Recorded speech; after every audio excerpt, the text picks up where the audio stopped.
Magandang araw mga idol. Ngayon naman sa video na to mga idol, tuturuan ko kayo kung paano gumawa ng ganito kagandang speaker box, no? Maganda to mga idol sa mga car audio, mga car subwoofer o pwede rin naman home theater mga idol, no? So ito na nga pala yung mga mga planks na nakat ko na, no? So meron tayo dyan, plan dyan sa description. I-check nyo lang at i-download nyo. Free lang yan mga idol. So itong ina-assemble ko guys, ano to, 30 Hz, 12 inches na subwoofer box, 30 Hz tune. Ito yung gamit ko, nail gun, no. Yan, mabilis yan mga idol. Tapos 60 yung pressure ko. Ayan. Napakaswabe mag-assemble yan mga idol. Pag yan yung gamit nyo, no. So mura ko lang nabili yan, mga ano lang, 2.6 ko ata nabili yan, yung compressor, tapos yung air gun parang 1 plus lang. Napakamura mga idol. So yan, assemble na tayo mga idol, no. Panoorin nyo lang hanggang huli. Tapos tuturo ko sa inyo kung paano kung paano tayo magpintura ng scratch proof. Tapos yung mga gamit natin kung ano, no, kung pang texture tsaka yung pintura mamaya makikita nyo. So ito yung maliit nga lang yung ginamit ko, no, dahil para hindi tumagos yung bala. Dito lang naman yan sa bandang harap. Ito yung pinagkakabitan ng speaker. So kaya maliit na brad nail yung kinuha ko dahil para hindi siya tumagos, no, para malinis yung pagkaagawa natin. So ayan mga idol, panoorin nyo mga idol hanggang huli.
Okay mga idol, so ngayon naman mga idol, no, magre-ready naman tayo ng pang texture natin. So ito, naglagay na nga ako ng tubig, tapos itong ABC tail adhesive na heavy duty kulay white mga idol ay yung gamit natin. So ayun yung pan texture natin, tapos tubig lang, yun lang, wala nang iba. So kaganda nito mga idol, no, para na rin siyang Versatex yung tibay niya, yung tigas niya.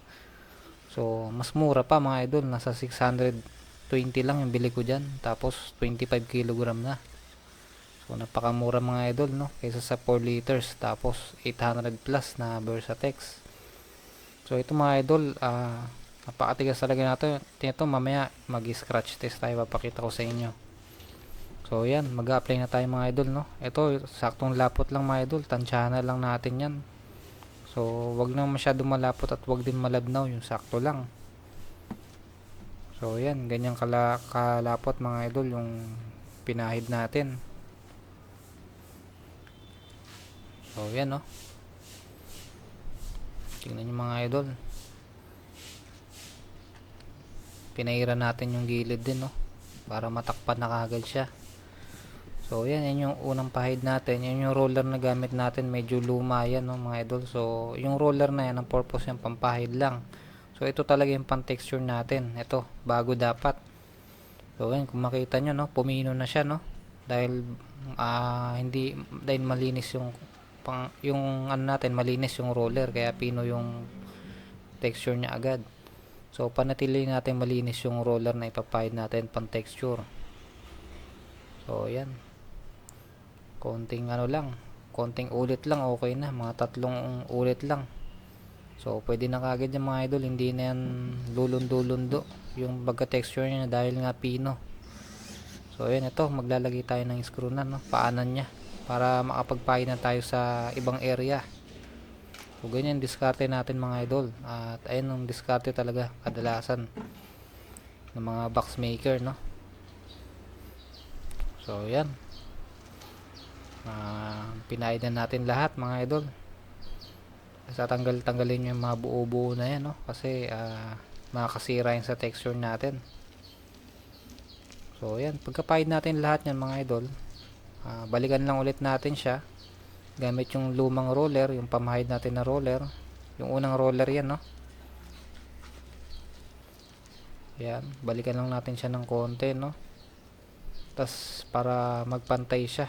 Tapos papahid natin, dadaanan natin siya ng bagong roller Ayan, ito yung bago ng roller natin, no? Medyo madumi-dumi na siya, pero mamaya lilinisin natin yan para mas pino pa. So ayan, kung makikita nyo, no? Gumanda na kaagad, no, mga idol. Pino na agad siya. So isang hagod lang, pino na agad yan. Pero ang disadvantage, mga idol, dumudumi yung roller natin, kaya pumapangit yung pagka-texture. Patagal ng patagal. So ang gagawin natin dyan, lilinisin natin yan. Hugasan lang natin na ganyan. Ganyan hugas nyan. Yan, pagkahugas natin yan, taktak lang natin. Dapat walang ano siya, walang tubig. Yan, mas lalo pang pumino, mga idol, oh. Tingnan nyo, mas lalo pang pumino yung pagka-texture natin. Yan, ganda, mga idol. Yan, oh. So yan, babalik-balikan lang natin yan mga 2 beses. Okay na kagad yung mga idol. Papatuyuin na natin yan. So ganyan lang ka simple, mga idol, ang tamang proseso ng pag-texture. So iba kasi ginagamit isang roller lang, tas paulit-ulit hanggang sa magpino. Pero mali yun, mga idol. Ganito talaga yung dapat. Dapat dalawa yung roller mo, isang pampahid, tas isang pang texture, yung pang final. Pero pwede rin naman masilya, mga idol, no? Gagamit ka ng paleta. Pero kasi hindi kasi papantay yun, eh. Dapat talaga roller, eh. Kahit cotton roller, pwede pang first coat. Yung kahit cotton na roller, pwede yun. Tapos ito yung pang final nyo, yung bagong, yung malinis na roller. Yan. So yan, okay na kagad yung mga idol. Ayan.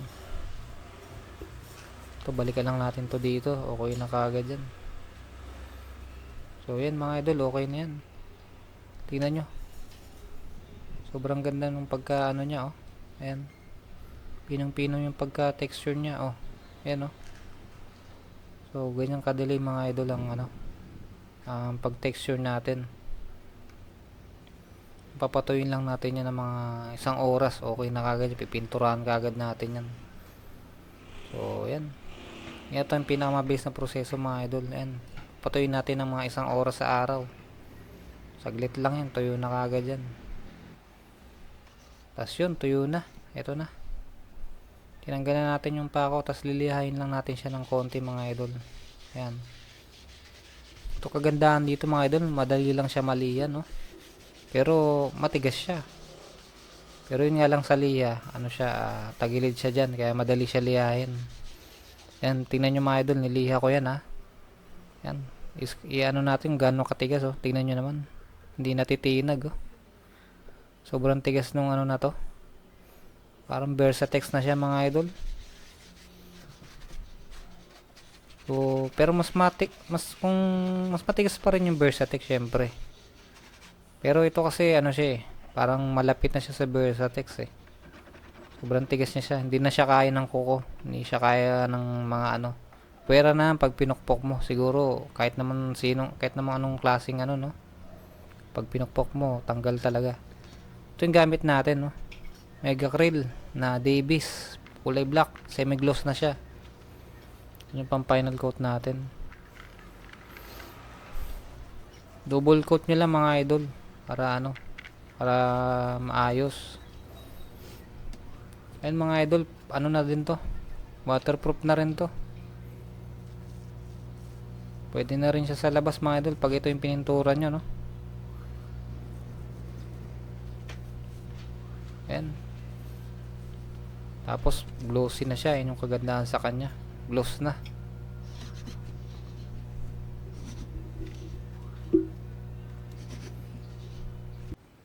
So yan na. Dun pa rin kung saan tayo nagtornilyo, dun natin kakabit ulit yung tornilyo, tas yun papahira na natin lahat ulit dito.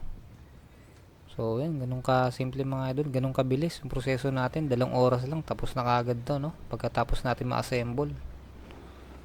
So yan, ito mga 30 minutes nga lang to, eh. Pagkatapos natin pintura to, tapos 15 minutes tuyo na agad siya. Tapos ano, second coat nyo 15 minutes, okay na ulit. So ganun siya kabilis itong pintura na to. Tapos ang kagandahan dun, hindi pa siya maamoy. Wala siyang amoy, mga idol. So, yan na, mga idol. no? Tuyo na after 1 hour. Tinakpan natin isang oras. Ayan. Okay na agad siya. Tuyo na, kahit anong scratch natin dyan. Grabe. Sobrang tigas. Sobrang tibay niya mga idol. So, yan. Sikreto natin mga idol, no? Pwede nyo yan share sa iba, no? Na gumagawa ng speaker box para mas makatipid at bukod sa matipid, matibay. Parang Versatex na siya. Maraming salamat mga idol sa panonood. Sana may natutunan kayo sa video na to, no? God bless sa atin lahat.